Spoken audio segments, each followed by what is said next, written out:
Abrolhos é uma região que favorece os acidentes navais, né? Aqueles recifes aflorando a superfície, um mapeamento muito precário. Então é lógico que existem muitos navios na região.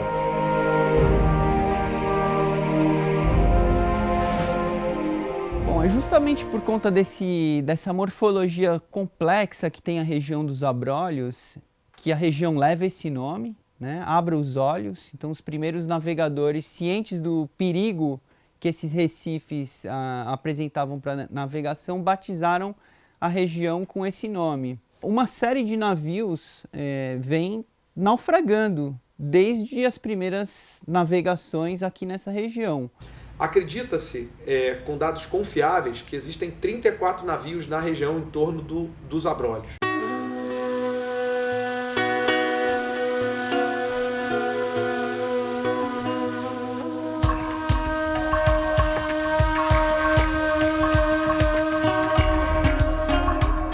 A região como um todo tem 450 mil quilômetros quadrados e com um mosaico de ambientes.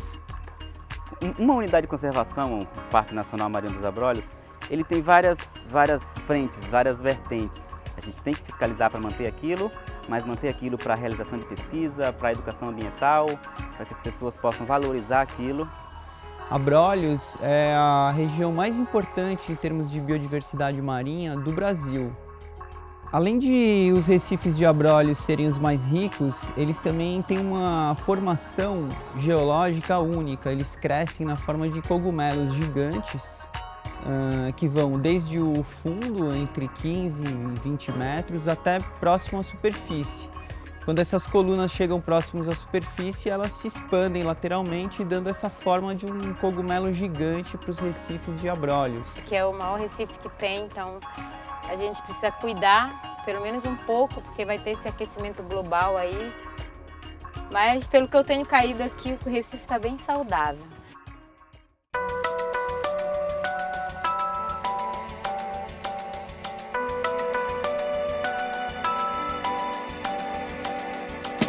A gente mede os animais, pesa, vê cobertura de alga no casco, a gente vê comportamento dentro d'água, faz a marcação para ver a migração entre áreas.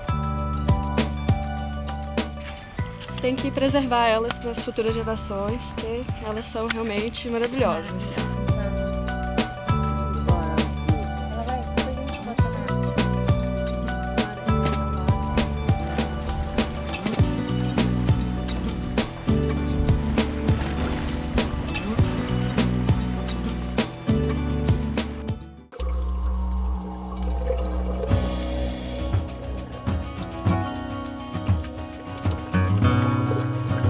As áreas protegidas de Abrolhos, elas funcionam não apenas para proteger a biodiversidade, mas elas também são um reservatório de peixes que, ao crescer, ao se multiplicar dentro dessas áreas protegidas, eles têm o potencial de colonizar as áreas adjacentes que são utilizadas para pesca.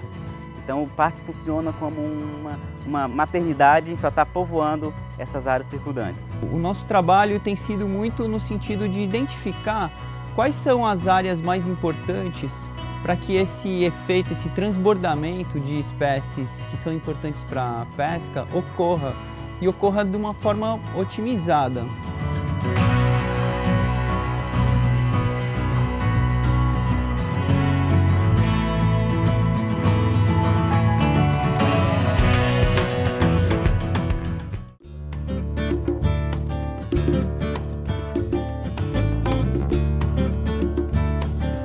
A gente faz o trabalho com o Jatobá Branca, que é o impacto do turismo sobre essa população de jatobá. E daí a gente coloca um anel e acompanha a vida dele toda. Então é interessante, se você encontrar uma ave anilhada, em qualquer lugar que seja, você copiar essa informação e enviar para o CEMAV, que tem lá todas as informações. E daí você vai estar ajudando essa migração, saber de onde ela veio e para onde ela vai. Eu acho que assim, a população de aves está bem estável, está bem grande, está bem bonita.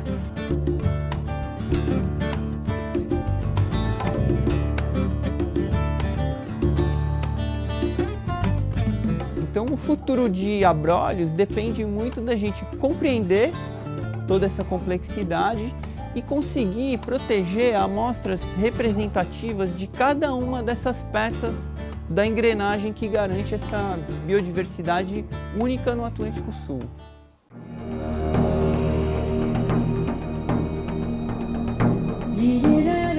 O Parque de Abrolhos tem alguns atrativos, né? Assim, é um destaque nacional em questão de mergulho, e um desses pontos são os naufrágios.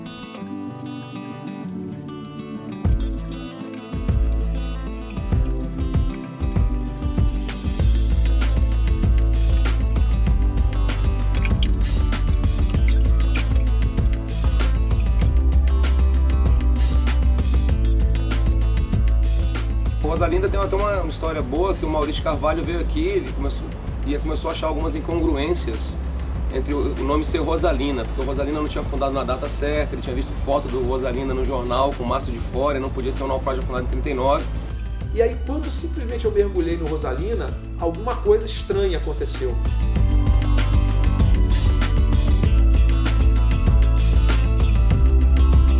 Então, aqui para a gente chegar até esse ponto de mergulho aqui no Rosalinda, se não tiver um certo cuidado, uma certa prática, a pessoa pode bater no coral. E é um ponto de mergulho muito bonito, mas muito arriscado. Tem que ter bastante cuidado para chegar até aproximar dele, ok? Essa região aqui é a região de maior perigo de navegação do Atlântico Sul, por causa dos chapeirões. A gente vai passar por dentro de uma área cheia de chapeirões. Então é importante ter sempre um marinheiro na proa para avisar para o mestre, aqui tá livre, aqui não tá, mas para tomar conta e não deixar que aconteça uma outra batida. Ó, o cabo tá aqui, nós vamos afundar aqui, vamos passar aqui e vamos dar a volta no chapeirão. Vamos passar por baixo do naufrágio, vamos subir. Vamos então para o Rosalinda, que é um dos naufrágios mais bonitos de Abrolhos, e o pessoal tá animado, vamos lá. E para minha surpresa é que naquele novo mergulho no navio, eu vi um navio muito diferente.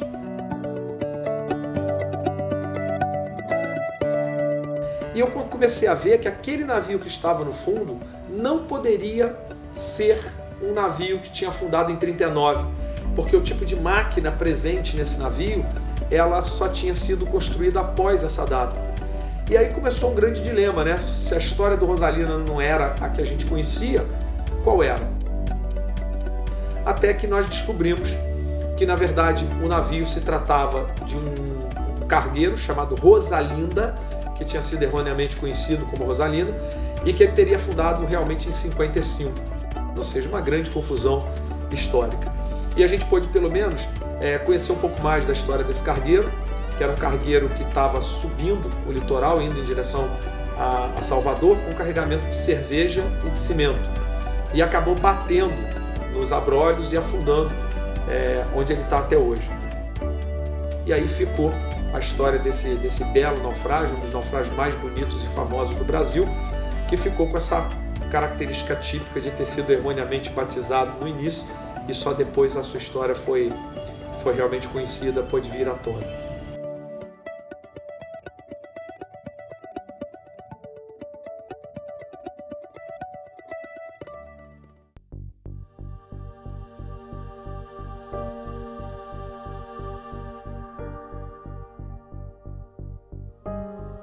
O Guadiana foi o seguinte, a coisa de uns 4 anos atrás, a gente estava procurando um outro naufrágio, que era o Artemis, que era um navio grego. E a gente ficou na tentativa e erro, a gente sabia que ele estava por ali, tem uma marcação na carta náutica, a gente sabia que ele estava mais ou menos por ali. E a gente ficou, cai no ponto, vai mergulhando, vai passando com o barco, aí tem uma sonda, a sonda pegou uma coisa que vem do fundo e de repente fica raso. Opa, vamos cair aqui e ver o que é. Na 8ª vez que eu desci, procurei, não achei nada, e naquelas de, vou botar um rumo na bússola aqui qualquer e vou. E aí, comecei a nadar, de repente eu vejo um vulto, a água estava uns 6 metros de visibilidade, mais ou menos, eu vejo um vulto grande, que eu olhei, é um chapeirão, né? Aí de repente eu vejo, epa, esse chapeirão tá muito uniforme, cara, nossa, cara, achei! E aí foi aquele alvoroço todo mundo do Brasil querendo ver e tal, e aí o senhor Maurício Carvalho foi lá também, né? Foram lá para ver e mapear e ver o tamanho, medir tudo, né? E aí ele pesquisando, ele viu que não era Artemis, E sim, era Guadiana, né? Ele era um vapor misto que facilitou muito a identificação, porque em toda a região de Abrolhos só existiam 2 vapores mistos, de vela, né, com propulsão mecânica, que era o Santa Catarina e o Godiana. E esses 2 navios eles tinham períodos de construção muito diferentes. Então o Godiana era do século XIX, enquanto que o Santa Catarina já era do século XX. E aí foi muito fácil, rapidamente, pelas peças e configuração do navio, identificar esse navio como Godiana. As medidas batiam também. E o que é mais chocante nesse navio é ver que ele literalmente se enreda, ele literalmente dobra em cima do chapeirão contra o qual ele colidiu, mostrando a violência desse choque.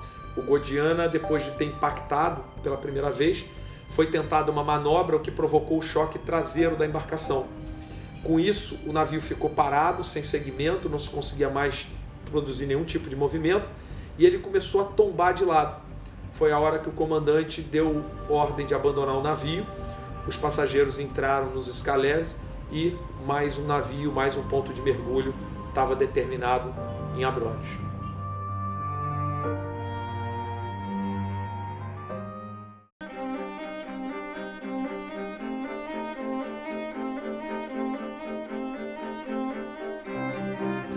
Existia uma conversa de pescador que o navio já tinha sido localizado, inclusive porque se descrevia muito bem o que existia dentro desse navio, informação que normalmente os pescadores não têm com muito detalhamento. Então a gente tinha certeza que alguém conhecia a posição do Santa Catarina, mas não divulgava. É o seguinte, aquilo foi no tempo da Primeira Guerra, então ele vinha carregado de borracha. Mas ele foi atacado pelo navio, entendeu? Ele foi atacado por ele, então ele chegou ali, ele botou ele no fundo. Até que finalmente os instrutores de Abrolhos e as operadoras se juntaram e compraram a informação da posição do Santa Catarina de um pescador. Eu corria para a ilha, quando chegava lá, eu corria para trás da Sueste. Assim. Agora, depois da Sueste, quando eu chegava em certa altura da Sueste, eu corria em procura do Sul, deixando o farol, ali, em frente com a Sueste. Aí eu ia, corria para o Sul e ficava por ali, procurando, até quando eu encontrava.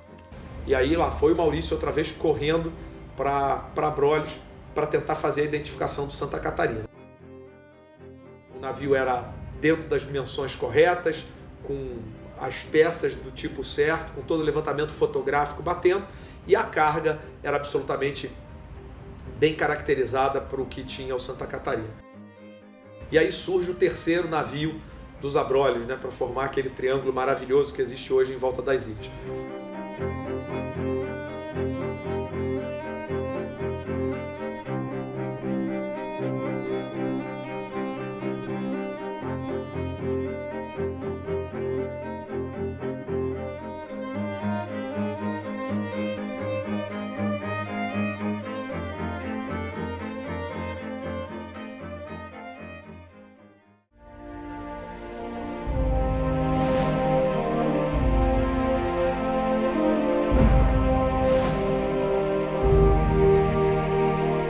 O naufrágio é uma cápsula do tempo. Ele naufragou com todo um registro de um momento da história. A expectativa aqui do parque, a gente tem marca e relato de mais de 10 naufrágios.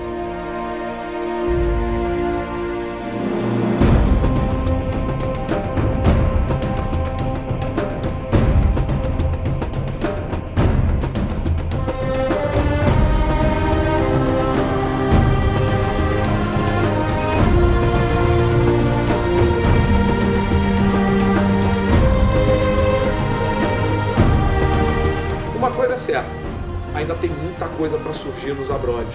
Os mergulhadores ainda vão ter muitas alegrias nessa região.